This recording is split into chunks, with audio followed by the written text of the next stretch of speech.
Welcome into Montgomery and Company. I'm Renee Montgomery, and normally we come in here with the hypest news, the hypest energy, and I'm hyped right now. I'm turned up, but not for a good reason. So this past week has been an interesting week for St. Albans High School in West Virginia. That is the school that my whole family attended, and now my niece, Pooh Bear, her real name is Shayla, attends right now.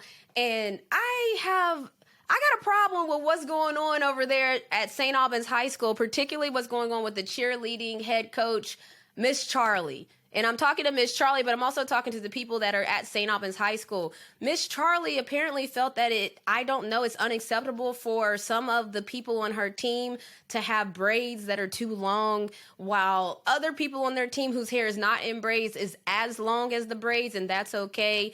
That's not okay. That's not okay that my niece had to quit because she didn't want to cut her braids.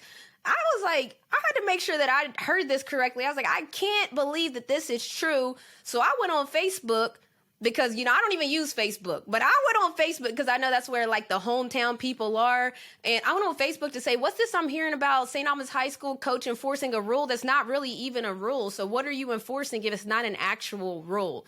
So I was asking questions. I asked the principal, and the principal is somebody we know from growing up. So I wrote her a message on Facebook as well because I don't have her information, but I think that a lot of parents were looking for answers as well.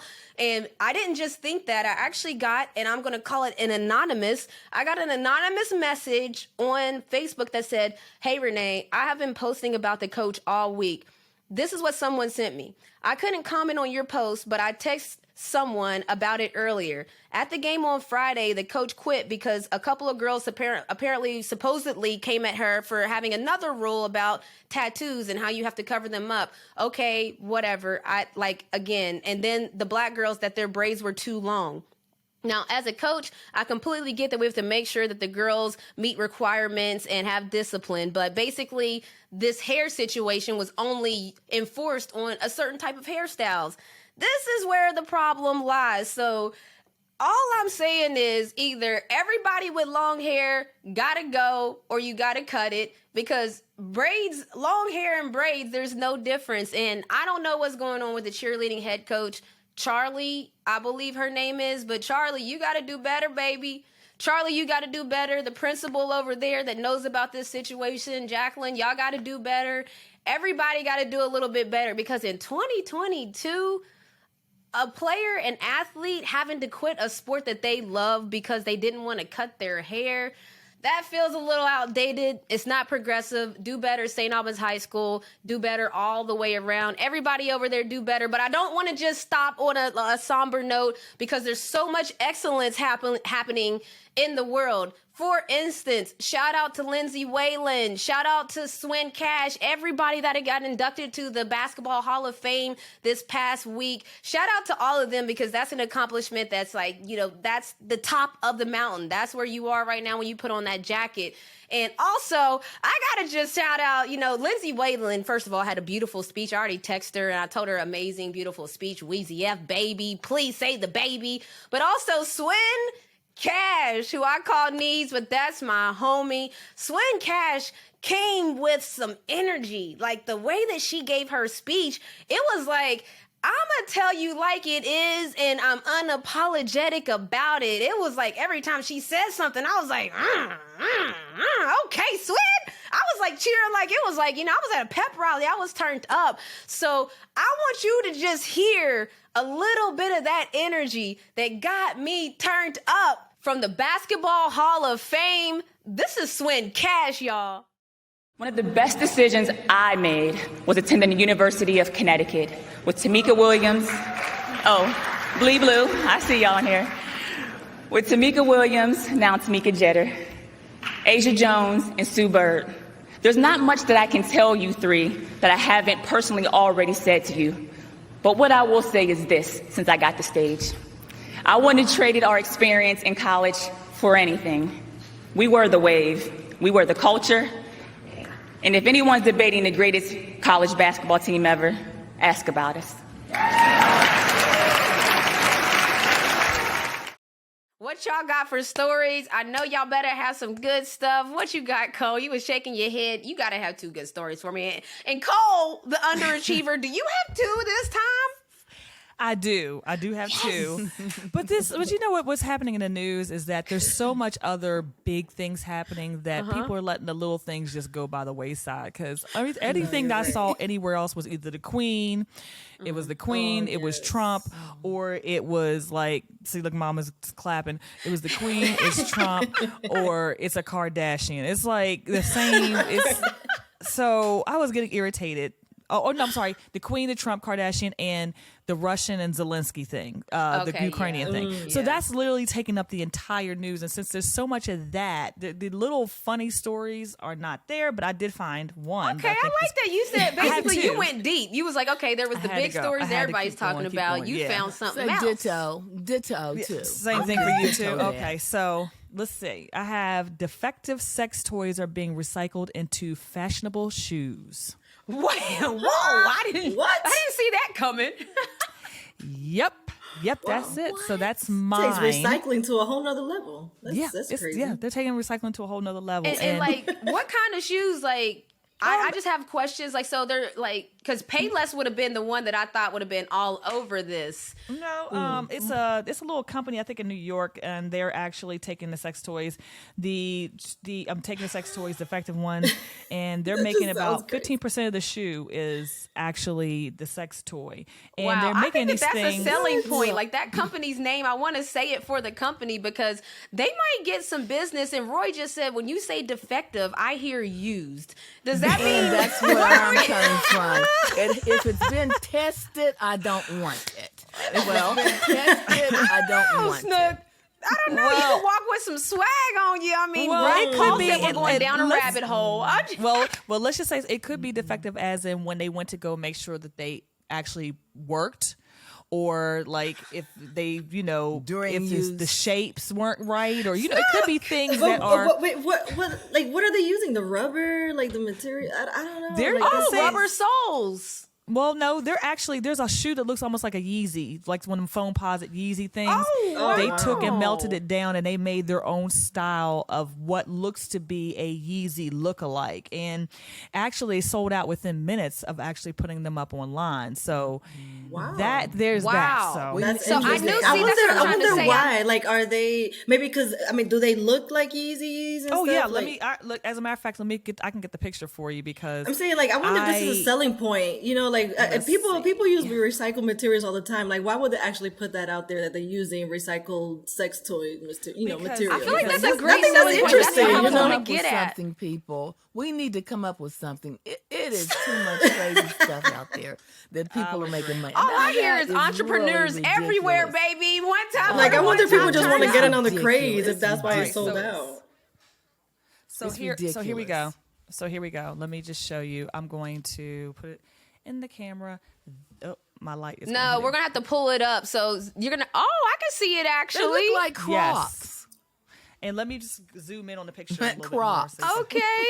They look like those foam posit Oh Yeezys. wow, they really do. Okay. So that's clever. So Yes. I can see how the rubber. That's a full-on rubber shoe that It's everybody's a full-on kinda, rubber shoe. Snook, that's you what ain't I got nothing to said. really say about that because them clogs is viral. So you see Pooh Bear and everybody walking around in them clogs. Yep. I'll be So looking that was the hard one now. I found. Huh? Yeah. I'll be looking hard now. My. Wow, Cole. I feel like that was your one. I don't know. It was like that felt good. What was your other story? My other story was okay, but it's not nearly as good as this one. But What you got, Serena, while Cole is looking for her other one?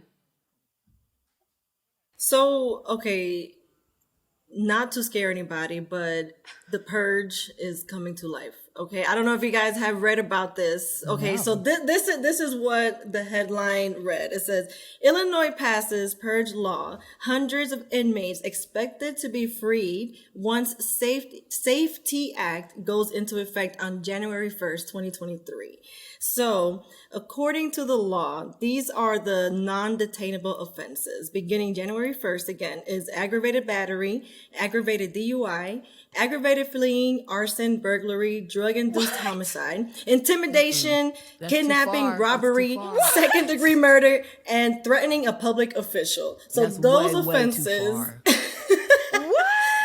So that's what people are saying online. That okay. So first Hide of your all, wife, hide So your what kids. do you have to do to go to jail now?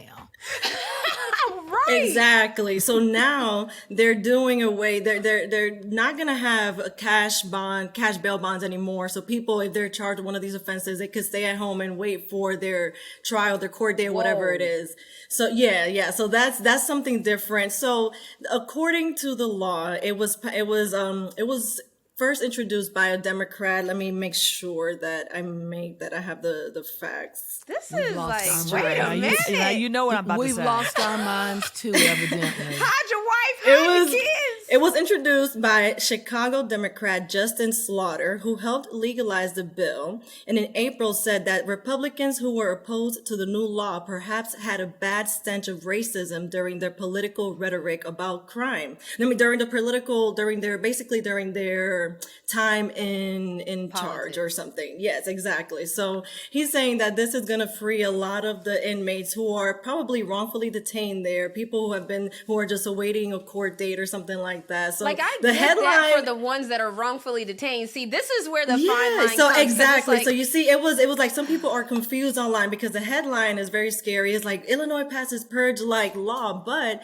in reality, it was the premises of it. It was for people, for wrongfully incarcerated people, so people won't be wrongfully detained. So people are a little split about the decision online. What do you Let me guys just think ask you about this: Did you say anything about drugs in there? So Let me see. Actually, So That's you're a gonna good have point. So you're gonna have somebody with a pound of weed in jail for having You're a pound right. of weed, but someone who is potentially a suspect in a second-degree murder is gonna be sitting at Serial home. killer. make You're it right. make sense. The only drug related charge over here is drug induced homicide. See what I'm saying? So somebody's gonna kill somebody. So This is not you're funny, but it lying. sounds crazy when you get talk on about drugs it. and then you kill somebody, that's an offense. But if I'm sober and kill somebody, it's okay. Right, this is getting a okay little if bit I'm- crazy if now. I'm Cole, you okay. brought up a really good point.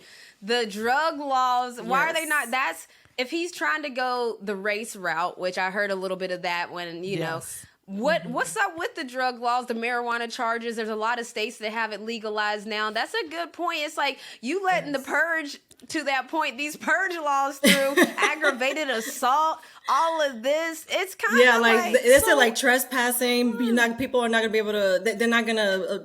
They said that people are not gonna be able to get arrested for those kind of offenses. They could probably give you a ticket or something like that. So see, that's that's the to concerning me, part. trespassing is a little bit more dangerous too, because Yes. wonder if you are a disgruntled ex-partner who is Exactly. doing that, who's actually going to be trespassing. That's my problem. Like, they could be trespassing to kill somebody. But then Literally. if they do actually kill somebody, they're going to sit home until it's court day. Yeah, So well, as long as they was drug induced, yeah, there's a lot of fine lines there because also too the fact that it's coming out and we know, you think people ain't gonna plan on things that they can get a Yes. ticket for? Like, Yes. I'm gonna break up in there and I'm gonna get it. Yes. All I'm gonna get is a ticket. Like, people Yes. are gonna be Absolutely. calculated now. I'm scared that we're even talking about this. Folks in Illinois, I'm gonna let y'all know, hide your wife, hide your kids. Woo, But that's see, it's a dangerous law, Renee, because of just what you said. Oh, I'm going to break up in there because I'm just going to get a ticket unless the wrong policeman comes. That's true. Well, there's two Americas. absolutely I think right. that I think They that still there's do that. have, Unless they the have that power wrong to use lethal policeman force. comes. And Wow. there's that. Well, Yes. Snook, what's your story? I mean, we rolling. This is a wild day. We done went from, defected sex toys toys. being recycled and used as shoes to now the purge in Illinois. Goodness, what's going on in your What is world, going Snook? on? Okay, well, this one I think will pertain to not only our family, but a lot of families out there. Maybe you could identify a little bit with what's going on in this story from the Washington Post. And it's in their advice column, Dear Amy. So let me read this to you real quick. It says, Dear Amy, my wife and I have been married for almost 25 years. We are now almost empty nesters with one daughter in high school.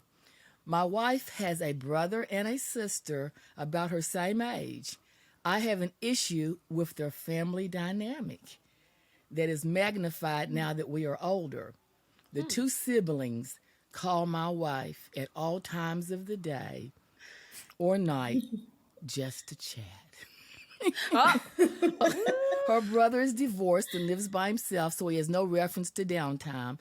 Her sister is married, but she calls whenever the mood strikes. This happens 7 days a week. My wife and I both have hectic days. By 8 or 9 p.m., we are both ready for dinner. We both contribute equally and share all of the household chores and spend some quality time together. Her siblings have no concept of this. Part of this is my sister's fault. Now, this is where we get into it. I want to know because, in a way, I kind of see this, and I wonder if my family's other outlaws are feeling this way about our family, because we do this. We call every day. Yeah. All It is day. outlaws. You mean in-laws? Do Just our to in-laws? chat. So Snook wants to know, do our in-laws have a problem with how much we talk? And it's hilarious because you think we talk a lot, and Serena's family, they talk a lot, and they're on FaceTime. They talk 2 times more than we do, and they be on FaceTime. I walk by, and they be like people on the phones. I'm like, what? It's just like, y'all didn't have nothing. Y'all are celebrating. Y'all just on here talking. So this is, first of all, I mean, Snook, I love I that think- you read Dear Amy from the Washington Post. Yes, I love that. I love advice column. But I mean, I think it's something that's pertinent to a lot of different people. That's why I picked that, because it caught my eye, because I know that Big Shannon, maybe Serena, maybe Big Shannon Mel, don't care. right? Mel might say, man, y'all talk every day, all day, anytime, whatever, chat, this, that, No, it doesn't bother me at all. Actually, sometimes I remind Renee, I'm like, "Did you call Snook today?" Because sometimes, because sometimes we'll get busy working, and I'll be like, "You haven't talked to Snook all day. What are they She doing? literally Call them." does. Yeah, and then like, even go ahead.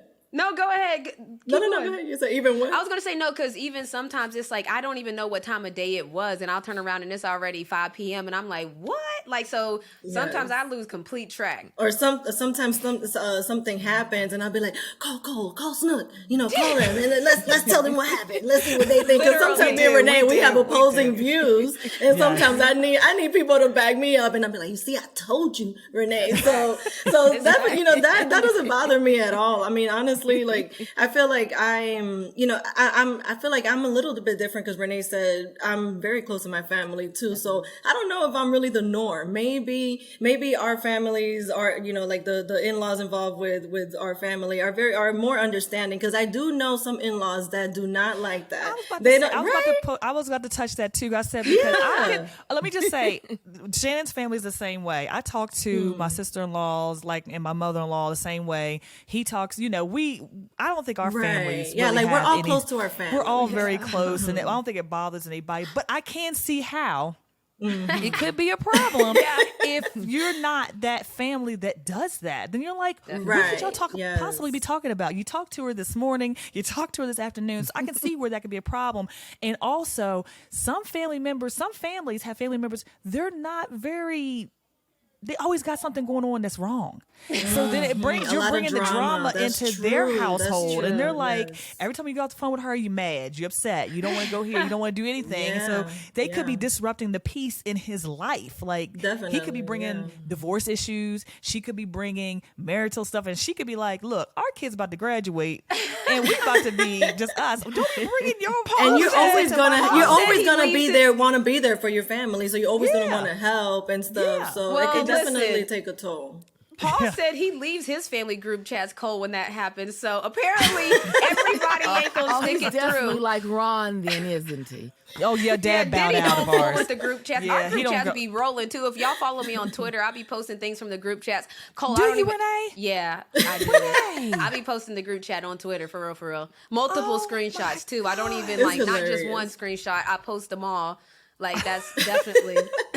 And Danny just asked, why do parents make more than one group chat though? And we do have multiple group chats. Yeah, so we do. like 10 years ago, I don't even know, whenever the first time you could make group chats was. I did it. Oh, you did it, I Cole? did. I was Cole? the original one with the group chat. Cole made a Yes. group chat of me, Snook, Shay, Yes. and her. And Yes. and then so I named it the originals. Like, and it was like we thought we was too cool. It was when the very we we was could like, very yay. first make group chats.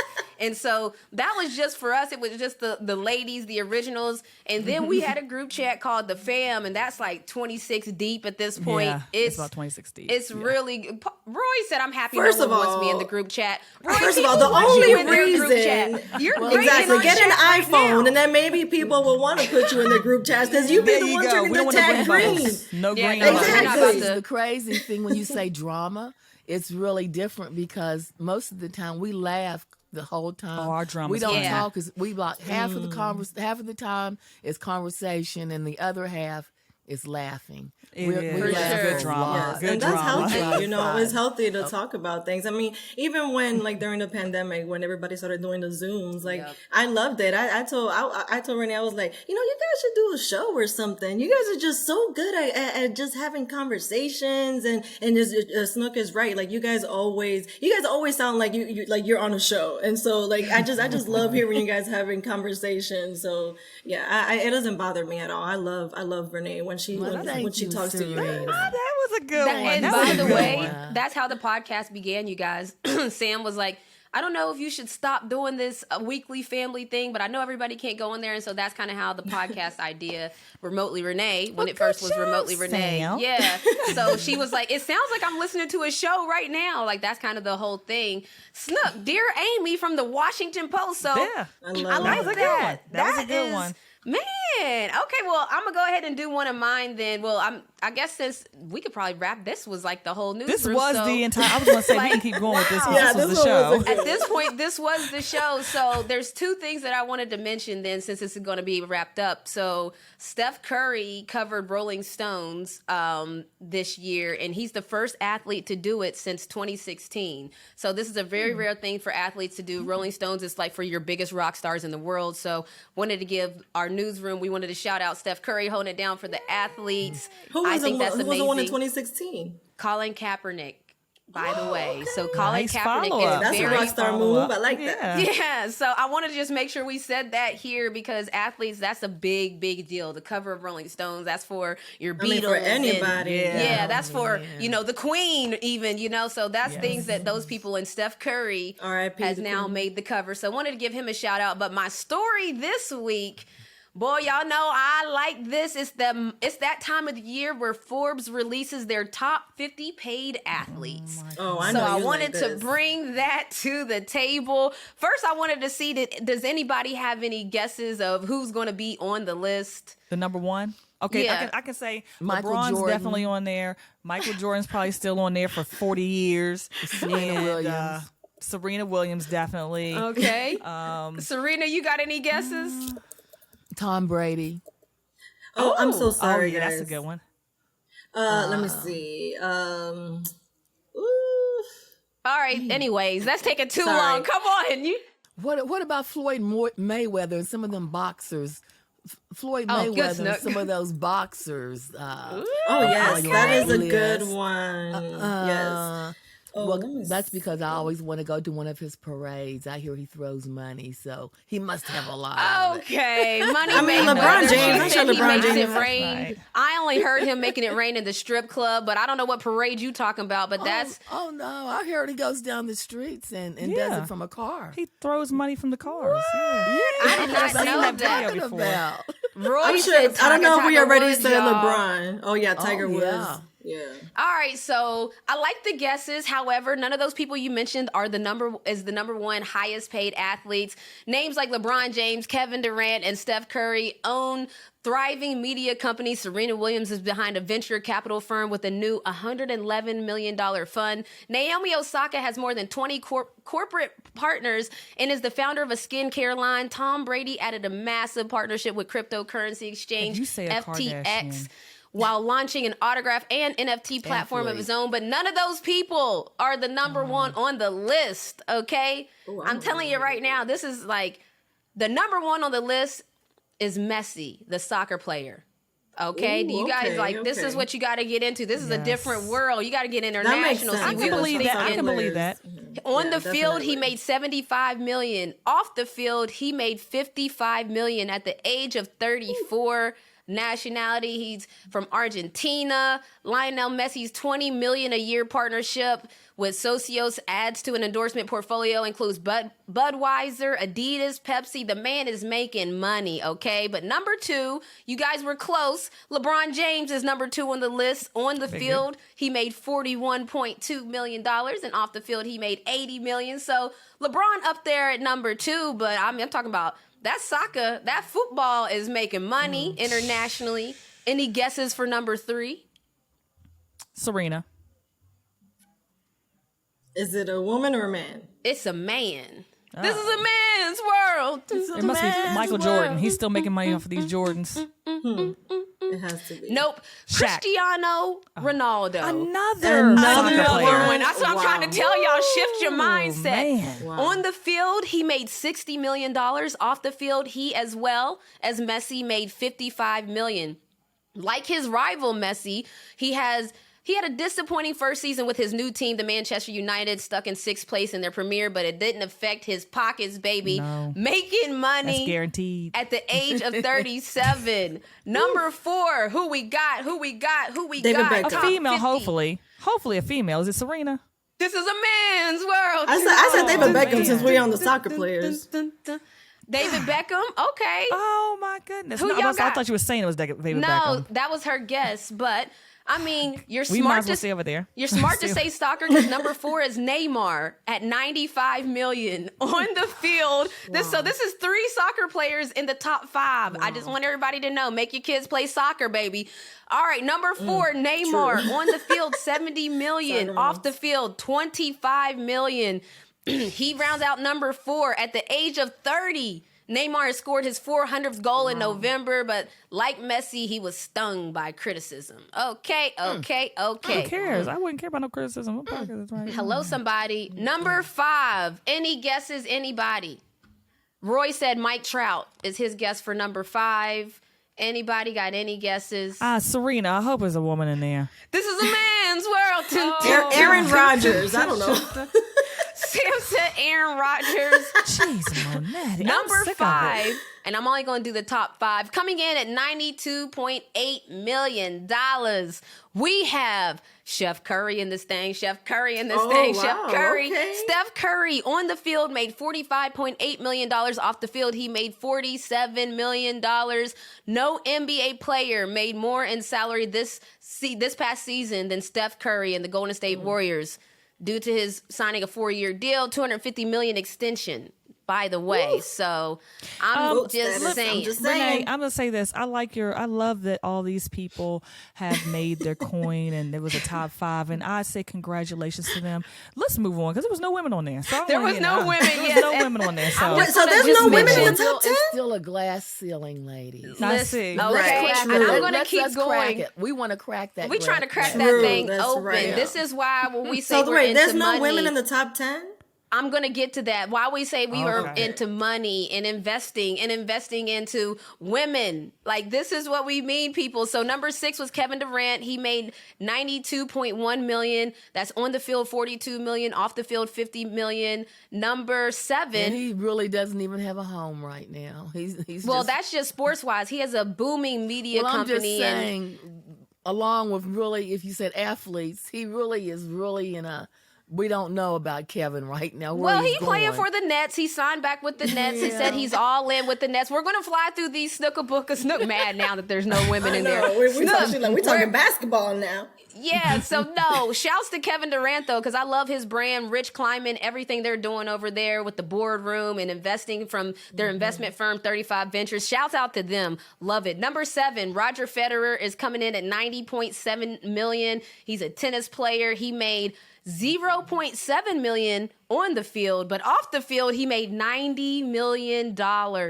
Everyone knows that tennis endorsement money is the real deal over there. They have big names like Rolex, etc., etc. Number 8 coming in at $90 million is Canelo Alvarez on the field, he made $85 million. Off the field, he made $5 million. He's a boxer, in case you didn't know, age 31. Great to see it. Number 9, I think I heard somebody throw his name out there, coming in at $83.9 million. That's Tom Brady. On the field, he made $31.9 million. Off the field, he made $51 million at the age of 44 right now. Football player that is not retired. He just won an opening night of the football. NFL, I said of the football, of the NFL season. Number 10, coming in at $80.9 million. And this one actually surprised me in the best way possible. Giannis Antetokounmpo. On the field, he made $39.9. I knew Snook was going to like that.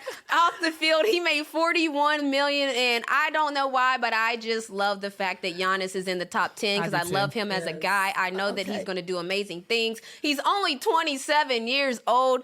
Nationality is from Greece. I mean, we love to see it. But yes, in the top 10, there were no women. Where was the woman? About number 9? That was 10. There was a little news about number 9 with Tom Brady in there. I know he's probably retiring because evidently making all that money has made his wife a little nervous or whatever, and they have a little bit of riff going on. So they got a riff because he went back on his word, and she said she gave her whole career and watched him play football. Oof. And so now he was supposed to give up his career and spend time with her, and she said deuces. I'm not mad about it because if he had never said he was going to retire, he wouldn't be in this situation. Facts. And just so people know, this list came out in May, but we didn't cover it, so we're just getting to it. 19 was Naomi Osaka. Just so, in case y'all were wondering, she made 52. Was that the first female on the list? The number 1 woman on the list. $59.2 million. This list came out in May, but you may not have heard about it because I forgot to do it in May. So that's the Forbes top 10 20 highest paid athletes. There we are. Congratulations to all, because that is a major feat.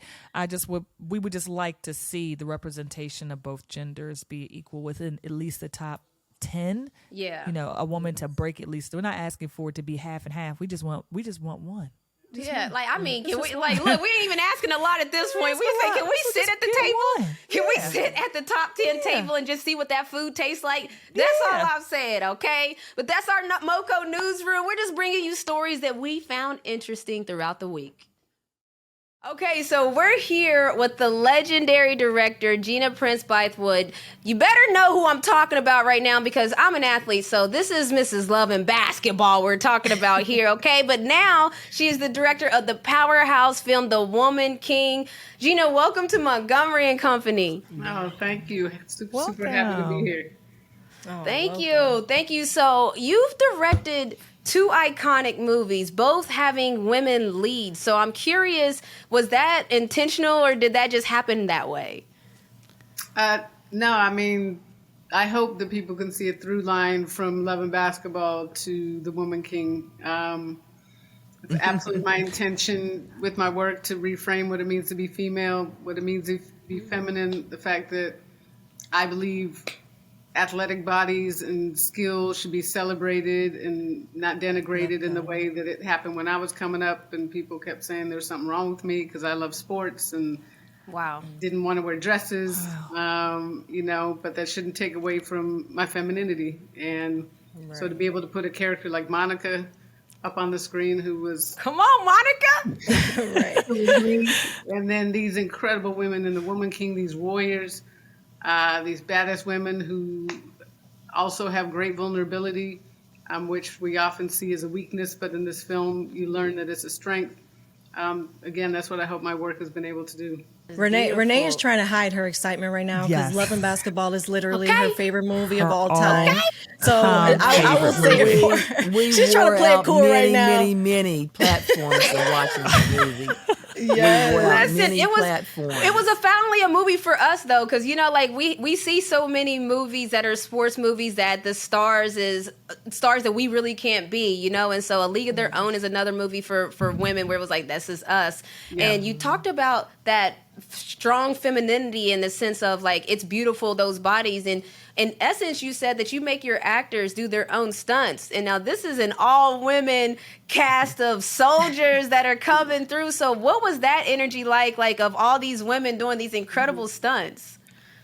Yeah, that was one of the first conversations I had with them because I knew what type of action I wanted. I wanted it to be visceral and raw and real. I think the best action is character-based and story-driven and character-driven. It should reveal character, and the only way to do that is with performance. You can't do it with stunt doubles. And I knew who these women were. Like, you're playing warriors. To embody them, you got to go through what they went through. And these women were known for training 24/7. They legit beat men. They were true fighters. And so you're going to portray them. Let's go through it, because that whole training that they did was part of building character and rehearsal. And that was hour and a half of weights in the morning. Some took naps, some took a break, and then 3.5 to 4 hours of fight choreography, martial arts training, weapons training. Some of them had running training, because as you know, those two tells, if you can't run, it just takes you out of the movie. You can spot the athlete on the court right away. You can spot the athlete on the court right away. So couldn't have anybody doing this. And then how you throw a punch. That's the thing. It's gotta look good. So they went through that. Wow. And then on top of that, this was for real. It was for real. Then they had dance training, because part of this culture as well was these really great choreographed dances that they did before going to war or to celebrate each other. So they're hyper aggressive on volume 10. So they had to learn that. So they went through it. And this was not weeks. This was months of 6 days a week, 2-a-days. And on top of that, not being able to eat, you got to shred the pounds. But it absolutely was not about making them look skinny.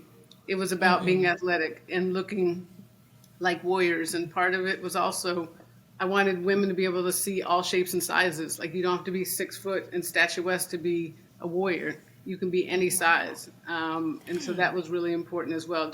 I just wanted them to look athletic. I wanted an audience to believe them. And you're going to believe these women.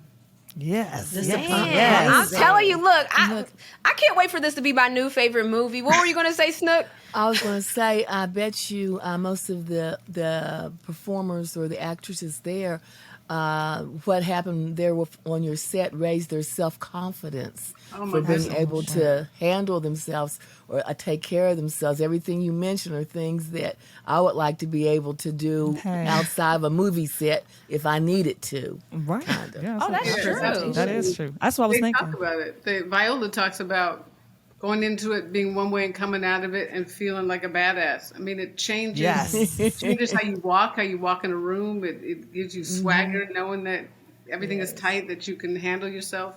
It was really big for them. And the shocking thing is, I'll just call her out. Tuso, who plays Nawi, she was the one that had never done anything in her life, nothing athletic. Wow.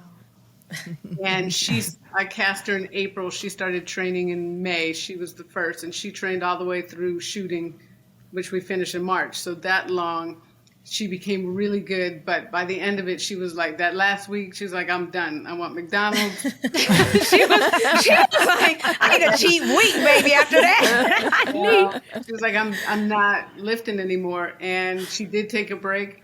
But she's back with our trainer, Gabriella McLean, training every day. Wow. She got addicted to it. And that's a lifestyle change. Lifestyle change. Wow. And so when I see things like that, I always wonder, because I've asked artists this that are music artists, but when you're there and you're seeing this live, even the, Love and Basketballs or the Woman Kings, when you're watching it live, do you get those chills and know that, like, this is about to be iconic? Like, do you know it before it even hits the streets? Like, this is something amazing about to go crazy. I wish, like, Love and Basketball, I didn't know if I failed, if I messed up my life and messed up this thing that was so important to me. I didn't know until the first person, my husband, when he watched it, because I had him watch it, I think about 5 weeks into my editing process where I'm putting everything together. And I thought I messed up. I thought it was garbage, and I was curled. I feel disrespected, Miss Gina. Crazy. It's hard, but I was just curled up, and he said, all right, let me go watch it. And he came back. He was like, what are you talking about? This is so good. And that just gave me the confidence for that. With the Woman King, I knew the performances were dope. And I knew the action was dope because I'm watching it. You never know, though, until you put the whole thing together. You hope, of course, that you're doing it right. But the scariest thing for me as a filmmaker is nobody sets out to make a bad movie. And there have been some great filmmakers that slipped up. So I put everything into it. I go in with a plan and a vision, and I stick to that. But you never know. So it's scary until you start to be able to put it in front of an audience. You start to get that feedback, and then you're like, okay, we got this right. So you're very critical of yourself. Yes, but I have to be. If I'm Yes, the minute absolutely. I'm not afraid of failure or scared, then I think I've lost it, because that's what drives me. Some people shrink Right, from it that, means but that you that's care. what pushes me, and that pushed me on the court and on the track. So that same I love mentality. that, and I love your. Nice. Bring it. Yeah, come on, hey, I gotta shout this And I out since love you your said pushed husband you. being- Yeah, I was gonna say you pushed you on the court and the track. You got a son that's signed into UCLA. Speaking of athletes, Congratulations. so congratulations in the family alumni. Yes, yeah. I move him in on Friday. The day the movie opens is the day I move him in. It's crazy. Wow, That's crazy. that's crazy. You'll be a mom like you've probably been the rest of your life. You'll do your professional duties, and you'll also do your motherly duties, and Yes. keep it moving. Words of a wise woman, right there. Yeah. And so you mentioned your husband, and I know you guys met like writing together on a project. And so we're a family podcast here. We have family businesses. Like we believe in that. So have you guys planned on any future projects that you are going to bring to life? Because we love Swagger, we love Oven Basketball. What's up? Yes. Like y'all That's gotta my come. son's favorite show. What's up? Yeah, we met in the writer's room of A Different World, which was, that was my show back in the day, my favorite show. And Yes. and we just clicked because we had the same mentality of what we wanted to do with our careers, the belief that what we do, film and TV, can literally change the world. It could change someone's life. It could shift culture if you do it the right way. So we've always held on to that. And again, Swagger, I love Swagger. I love it so much. It's our favorite. It's my son and my favorite show. Like we watch it together, and like he's excited week to week. Like we did a campaign online. Like y'all better bring Swagger back. What's up? It took too long. Definitely. But I know Don't play season with 2. us. Y'all better bring back season 2. I was tweeting about it. Like, yo, what's up with season 2? So it's just one of those things that if you ever played AAU or you've ever been in that circuit, you know that grind that you're watching in Swagger. So I wanted my son to know that grind of it's not pretty at times. It's stressful at times. You feel like you're on top of the world one day, and then you go online and you're down at the bottom the next. Yeah. So amazing show. Yeah, and they're shooting season 2 now. But yeah, I mean, he was able to pour, because my older son played ball, and it was that life. And even though baseball now with my younger son, it's still that same thing certainly as a parent, being able to pour what it is, but also having our boys go through it. It's it's a lot. It is. So you guys are an It is. athletic family. That's pretty cool.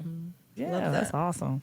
So I'm curious, what are your thoughts of the name, image, and likeness space? We hear about it a lot when it comes to football players in college and basketball, but you have a son playing baseball. Has it made its way to baseball per se? Do you see a lot of deals in the baseball category? Because I really don't know if there were. It's interesting that you ask, because literally his coach, we had a conversation last week, and he said that that's something that they want to start building for the baseball team. It's certainly, basketball, I think, is probably the one that is really blown up in. But baseball, it's interesting. There's so few, Black players. It's, it's tough. It is tough.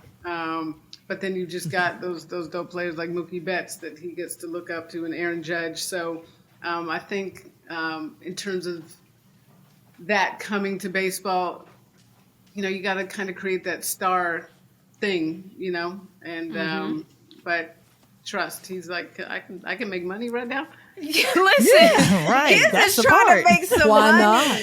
That's the And part. UCLA is a good landing spot, so I wish him the best in that category. Yes. And it also makes me think about, like, when we talk about name, image, and likeness, there comes that representation in the women. So you know how you like to make a difference with your films, and I'm curious, what type of film would you like to make in the future? Because you've already, you've done Life of Knocked out the Bees, park. another, like you worked on Secret a Life of different Bees, world. Like, what kind of film would you even gravitate to, or TV? Is that something interesting? Like, what is interesting to someone like you that's kind of been successful at almost everything you touch at this point? Thank you. My goal, I for real I want to put us in every genre. That's and the beauty of this time right now, and there's a caveat to it. There are more filmmakers like me making movies, and that means that these stories are coming from our lens, our perspective, as opposed to someone's image or stereotype of us. That's a game changer, us telling our own stories. But then you can still count us on like two hands. So we need more of that.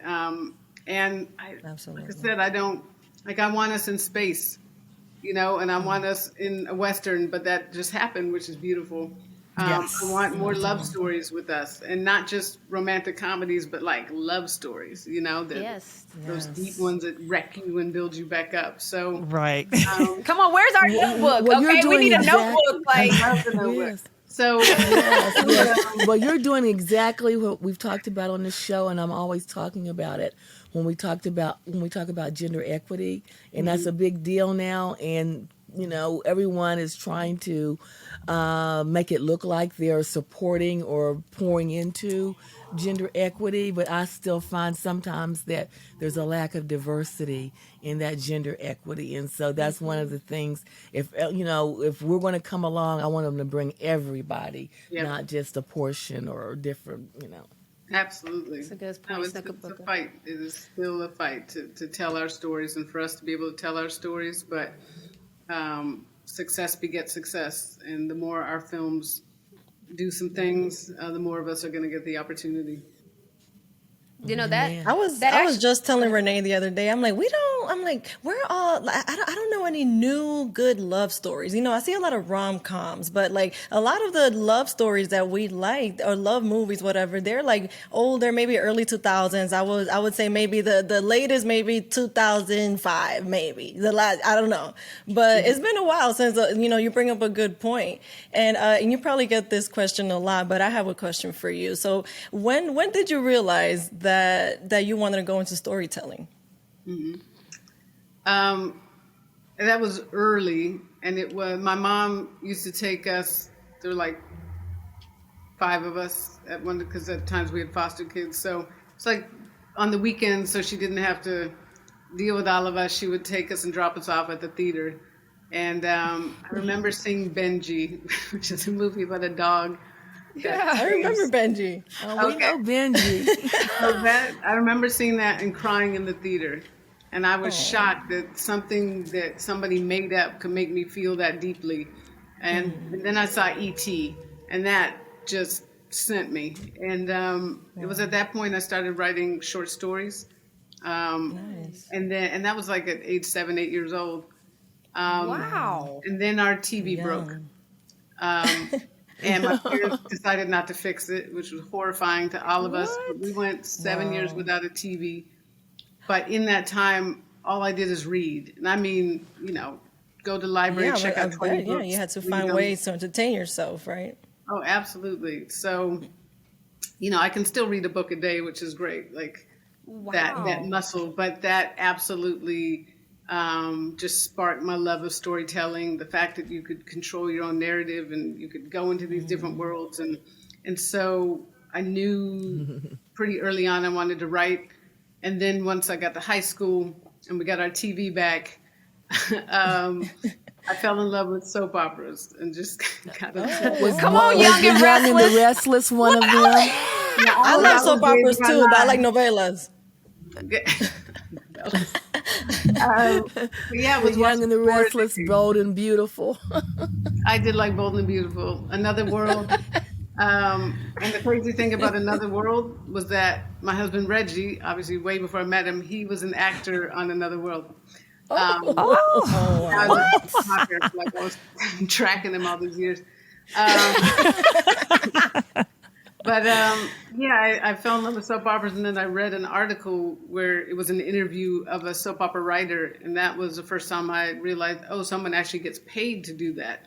Wow. And that's then what I wanted to do. And when it came time to choose a college, it's like I was so clear. I wanted to be a writer, and I was getting recruited to play ball, but not at UCLA, where I knew I wanted to go to film school. And that was really tough at that point to make the decision, because my entire life from age 4 was sports. Wow. That was my identity. That was my love. Every day I was doing something, but made that choice. But once I got to UCLA, it was like I was missing a limb. And so at that point I went and talked to Bobby Kersey, who was the coach, the track coach at that time, and then joined the track team and did triple jump, and I got that thing back. But once I then officially got into UCLA Film School, then timing-wise, I couldn't do both, and then fully made that cut. I love how you brought sports into your storytelling, though. That's amazing. I mean, that's a big decision. Like, we see, like, in the past, there's been athletes that have had to choose, like you did, in a sense of name, image, and likeness, like destroying. He's a football player that had a D1 football scholarship, but his YouTube was viral and he was making big money. So he chose YouTube instead of, at that time, there was no name, image, and likeness things. You kind of were before the name, image, and likeness age, where you pretty much chose film over your sports career that you had been doing your whole life. I'm just curious, like, what went into that process? Because you said that you were, like, you felt like an arm was missing, so it was like, but film was your body, or what? Like, what was the pull you to leave the sports? Yeah, I felt like at that time, I was like, that was before the WNBA, you know? Okay. So it's like, where am I going to go after college? Where if I got into film and I was successful, I could see that career path for myself. Right. So that was honestly, though, the beauty of ultimately doing Love and Basketball, because I got to go back. And all the women that were playing, the players were either women I played ball with, because I still kept up playing ball. So that was just cool. And I got to be in that environment again. And it was like, wow, I got to marry my two loves.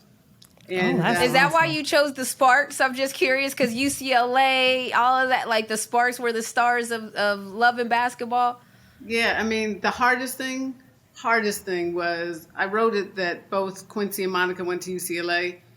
And I had to get the permission from UCLA, and they said no. They said, we never give permission to for our. And that's how they became Trojans, or?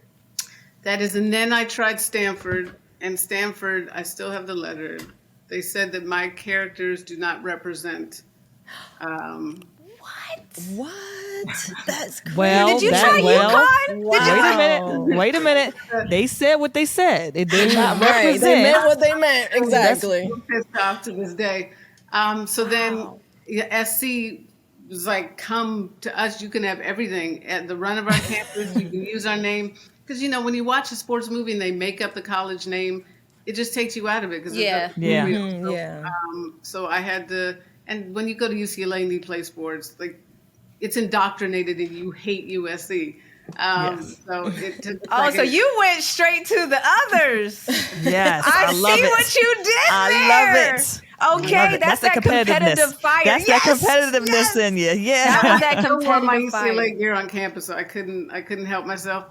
But growing up, Cheryl Miller was my idol, my hero, and so it was. I did have a little bit of love for USC. And again, they gave us everything, so I can't be mad at them anymore. I still don't root for them, don't get me wrong. I'm grateful for them. She said, don't get it twisted. Well, I bleed blue, so I'm a UConn Husky, so I don't really care either way about those teams. Pat Summitt was the other, for me, and I know Tennessee UConn, so I'm sorry. We're not going to listen. We're not going to go into the rivalry. Right. The legendary Pat Summitt was the head coach of the University of Tennessee, is what she's referencing. And yes, I can't do anything but show love to what she did and what she's doing. And I can't help but show love to you, the legendary director. If you haven't, the newly released The Woman King. Please go see it. I follow Viola Davis online. She talked about how people dedicated large portions of their lives to bring a real portrait of these women, these warriors to life. So The Woman King, newly released. Go check it out. I can't wait for it, like I said, for it to be my new favorite movie. And thank you for joining us here on Montgomery Co. No, thank you. So we're gonna just talk about what just happened a little bit. First of all, something that stuck out to me was Love and Basketball. Quincy and Monica could have first been UCLA athletes, then they could have been Stanford Cardinals, and Stanford told them, "Oh no, boo boo, this ain't what we Stanford. This doesn't represent us." I know. And Stanford Cardinals, are they that tree? I thought they were the They're trees. the trees, yeah. They call themselves the Nerds. I think that's their nickname, the Nerds, but the mascot is a tree. But the trees did not want Quincy and Monica.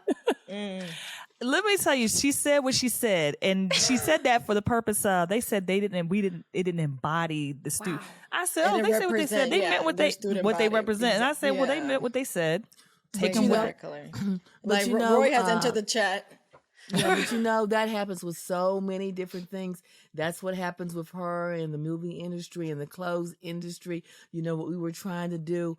Oh, your look doesn't represent what I want my clothes to look like, or so there's so many, and even with the workplace and all these new laws about what kind of hair you can wear to work, how you can go to work or not. You can't look like this, and it doesn't have anything to do with Roy's your into the job chat. or He said anything. two Americas. That's exactly Two Americas. right. And side note, yes, we know they're the Stanford Cardinals, you guys. Just so I know I have to say these things. It's like just in case people don't confuse it. Of course, we know it's the Stanford Cardinals. We were just referencing the fact that I know no S, Stanford Cardinal, no S, and y'all know that our This community. is Roy correcting This is Renee Roy in the correcting me chat. live. Actively correcting. Okay, it's like I add S's to stuff that's not supposed to have an S. I do it all the Thank you, time. Roy. I apologize. So Roy, he's a real journalist, so he wants me to say the Stanford Cardinal. Okay, we know it's very He said important. it's very important. Very important. They're not birds. Listen. I'm just saying that the point I'm trying to make we're here. not doing a campus tour. Right. The point Renee I'm was trying to make a here point. Sorry, is go that ahead. I can't believe that Monica and Quincy could have went to Stanford.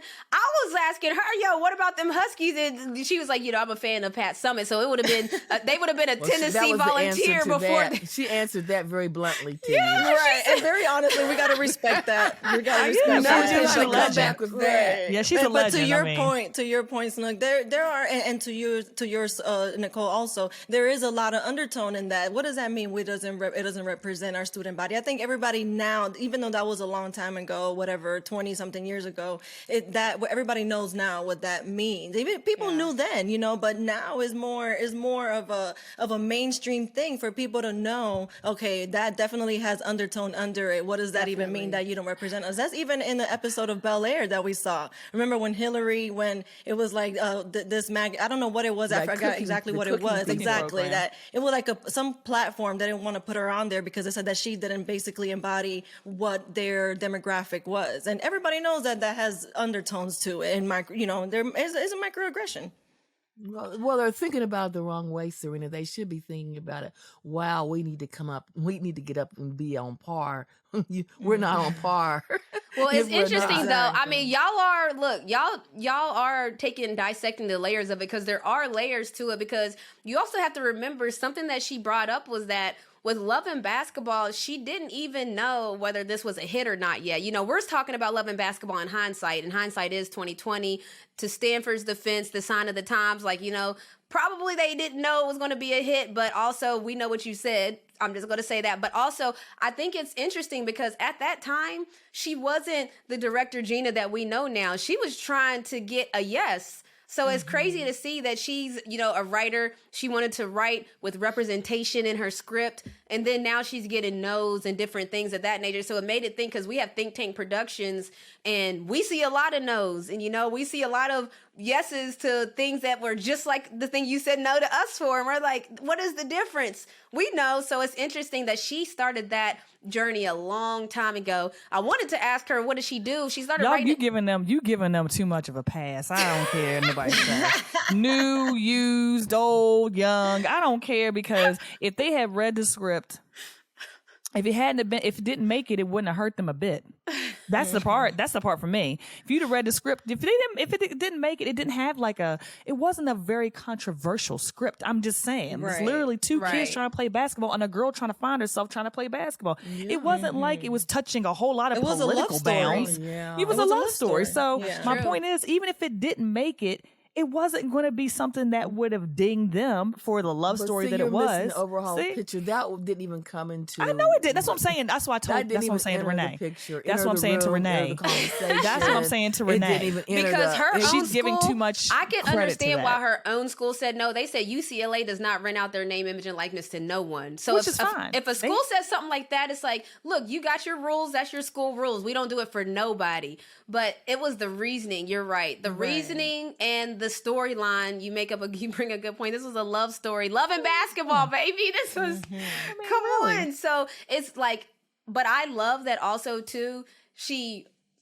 She let her husband read it, and he said, "Oh no, girl, this thing fire!" It's crazy that's what we talk about support. A lot of people, your circle, when you see all these, everybody sees all these cliches like keep your circle tight, like birds of a feather flock together. Who you're with is who you're with, and so it's like all those sayings though for real, like because if we let our own selves get in our way. Like I can't believe she didn't know that Love and Basketball was a hit, baby. That's a hit. That was a hit. It's still a hit. And I'm glad she didn't, because I see it's still on TV all the time. It's still on TV right now. So my point is, I'm glad she didn't do a sequel. No need for a sequel. No need for a sequel. So this is crazy. I forgot to ask her this, but she has made the statement. Make another sequel. She's made the statement that she will never make another sequel. And so that's interesting because I want to ask you guys this. I've heard this before about people when it comes to sequels. So we're going to bring in a MoCo debate. Is the sequel ever better than the original? Basically, that's the question. Is the sequel ever better than the original? I have a stipulation of that. Okay, what's the stipulation? A sequel is only better or as good. I'm not even going to say better or as good as the original if it's answering a question that was not answered in the first. So a lot of these main movies, they actually leave some unanswered questions. And so you're like, man, I wish we could find out why this happened or what That's actually would called happen. a prequel. It is called a prequel, but the thing is they come after the original. But you never know it's a prequel because a lot of times they don't think about the sequel until they see how good that one did. So. Exactly. Okay, so basically then you're arguing that yes would be your answer because you like the prequels that come after the original. They can be better. Is that kind of what you're saying? They can be better or as good. Because sometimes it's not about beating the original, it's about meeting the original. Because that's the thing. It's almost impossible to beat the original, but as long as you can meet the original, then I would say that's a win. I like this mini MoCo debate. So does anybody know any sequels that are better than the original, even if it was a prequel, to Cole's point? There's Roy so many. Roy so said many. Terminator 2. So I agree Terminator with that 2 one. might have been better than Terminator 1. I don't What know about about Back to Planet the of the Future Apes? 2, though. Planet of the Apes. That's a good Rise of one. the Planet of the Apes was the second one, yeah. Yeah, that's a good one. That was a good one, Snook. I'm Okay. trying to think of one where I Does was the thinking. same What about actors and Indiana- actresses have to be in it? Oh, for me, absolutely. If it's for me, don't switch it up. Don't bring in people, and I'm like, well, who is this? And then they say the person's name from the original. I'm like, oh no, I can't. I'm done with that. Unless it's a child, like they're going, like you said, back to a prequel, and they're going to the kid and how they were in teenage years. Then it could be somebody different. But if you come into a sequel or a prequel and it's a totally different person, I'm shutting it off. I'm not even watching that. Wow. So Roy said there were about 19 Planet of the Apes. He said Back to the Future 2 I think could have Harry been better Potter. than I Back was to going the to say Future Harry 1. Potter. Harry Danny beat me Potter, to too. it. Danny said Harry Potter and Lord of the but Rings. I would be remiss if I didn't say this on behalf of Ron. That's Star Wars and that's Star Trek. I'm gonna say Star Trek. Okay, Star yeah. Trek. Star Trek. Okay, we're Trekkies. My Diddy is a Trekkie. So The Endgame, Marvel Endgame, that's a sequel. yes. Then everybody Hunger loves Games. that Wonder- movie. wonder- Yeah. So, but like I said, a lot of those sequels had prequels and they were answering questions that were kind of just left up in the air from the original. And so I don't know if that was their intention, but they worked out. So I would say as long as we meet, we can't beat sometimes. As long as we meet, we're good. All right. So I guess agree. to answer our question, depends. Cole just did it. What do you got? What are you saying, Serena? Oh, I agree. I think it just depends on, some franchises. I do think that, let's say, like, even Fast and the Furious, there's like, I don't even know how many Fast and the Furious there are, but I do like number 5 better than number 1. Or I'm sorry, Okay. I'm just saying, like, I love number 1, but number 5 to me gave me all the feels of number 1, and it was just a little bit newer. Wait. But number 1, number 5 Wait, were my time out. favorite. You didn't even pick the Fast and Furious that you're in to be your favorite one. Oh, Who's wow. the Well, Fast and Furious? No, Renee is crazy. I hate you, Renee. That's why I said she's lived a lot of lives, people. So that's why I was like, hold up, It was just a little in? cameo. It was just a She little made cameo. a cameo but in Fast and Furious, and I was like thinking Which she was one? gonna- it was Fast Five. It was Fast Five. So maybe Okay, yes. maybe I'm a little biased. Okay, maybe I'm watching that I'm like, tonight. that's a better sequel. Fast 5 will be watched She's one of the tonight. car Call me girls. out like that's my favorite sequel. Well, Okay. Sorry, but I'm just See, saying here's she's the a car nuggets girl on there. y'all could have been said that. We should have had that as a family movie when we were all together. We had nothing else to literally do. 2 seconds, not even. I don't It's care. We don't got them 2 seconds, girl. What's wrong with you? Y'all well, love Renee, while embarrassing we're me over talking here. about it, Sam has been there, and you've been there. Is there going to be a sequel to your Christmas movie? Oh, I'm out. And on that note, Wait. I want to say one more thing. The What? next debate should be the remakes. Those are the ones they mess up. Oh. I The like that. remakes. I don't know. Wait, Remakes and Disney's The Little reboots. Mermaid. I'm looking forward to that one. I'm not even gonna lie. True.